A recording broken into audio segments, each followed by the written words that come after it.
Yo mga idol, kamusta? Sports Talk PH nga pala. Ang plano ni Mayweather, pag-usapan natin yan mga idol. Ngunit bago ang lahat ay huwag kakalimutang mag-subscribe at i-click ang notification bell button for more sports talk. So bagamat nga po madaming may ayaw na fan sa undefeated former 5 Division World Champion Floyd Mayweather Jr. sa dahilan na kulang ang aksyon sa tuwing lumalaban ito, ay hindi pa din nga po natin maikakaila na napaka-epektibo talaga ng estilo ni Mayweather na hit and run style upang makuha ang panalo sa puntusan sa mga judges. Dahil sa napakatinding depensa niya, kaya hirap talaga ang mga kalaban niya na makatama sa kanya. Habang siya naman ay inaantay lang na maubos ang pasensya ng kanyang mga katunggali.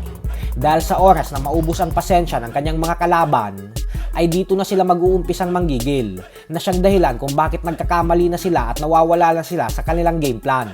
At pag nangyari ito ay dito nababanat si Floyd ng kanyang mga pamatay na counter punch. Dahil sa estilo at estratehiyang ito ni Mayweather kaya nagretiro siya ng walang talo. Hindi man nakakatuwa sa mata ng karamihang fans, subalit napaka-epektibo talaga nito. At ayon naman sa isang interview kay Mayweather, ay sinabi nitong pinaplano niya daw na kumuha ng mga bagitong Pinoy boxers upang ipasok sa kanyang Mayweather Promotions, nang sa ganun umano ay mabigyan ang mga ito ng oportunidad sa Amerika. Giit ni Floyd na naniniwala daw kasi siya na napakadaming talento ng mga Pilipino pagdating sa sports ng suntukan. Sadyang kulang lang daw talaga ang mga ito sa training facilities kaya medyo pumapalya pag lumalaban na sa international at world stage. So napakaganda nga po ng plano na ito ni Mayweather dahil tiyak na madami itong mga Pinoy boxers na matutulungan kung magkataon. Kung atin din pong matatandaan ay noong bumisita si Floyd sa ating bansang Pilipinas nitong nakalipas na taon lamang, ay sinabi na nito na handa daw siyang makipagtrabaho at makipagtulungan sa ating pambansang kamauman ni Pacquiao upang mas maangat nila ang level ng Pilipinas sa larangan ng boxing. Bukas daw ang kanyang pinto na mag-partner sila ni Pacman para sa proyektong ito. Giit pa ni Mayweather na hindi niya daw ipagkakait sa mga Pilipinong boksingero na ituro sa kanila ang mga estilo niya upang maging isang matagumpay na boksingero. Panigurado daw kasi na pag ginawa niya yon, ay makakapag-produce sila ng madaming world champion na Pilipino. So kung magkataon nga po na magkasundo si Mayweather at Pacquiao na magsanib puwersa para sa mga Filipino boxers, ay tiyak na napakaganda nitong programa.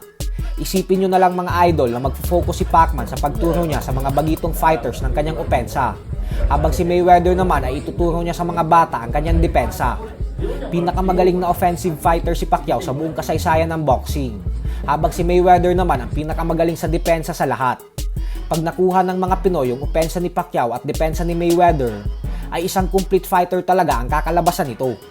Sinabi na din dati pa ni Mayweather na plano niyang magtayo ng Mayweather Boxing Academy sa Pilipinas. Paliwanag ni Floyd na gusto niya daw gawin ang lahat ng ito dahil sa ipinapakitang kabaitan sa kanya ng mga Pilipino sa tuwing bumibisita siya sa ating bansa. Noong una daw kasi ay akala niya galit sa kanya ang mga Pinoy dahil nga mortal na karibal niya si Pacquiao. Subalit nung bumisita daw siya dito ay nagulat daw talaga siya sa suporta at pagmamahal na natatanggap niya galing sa mga Pinoy. Kaya naman dahil dyan ay isa daw talaga ang Pilipinas sa mga fans na sobrang nakaka-appreciate sa kanya. So hanggang dito na lang po muna tayo mga idol. Sports Talk PH, kakaiba ang laban ng mga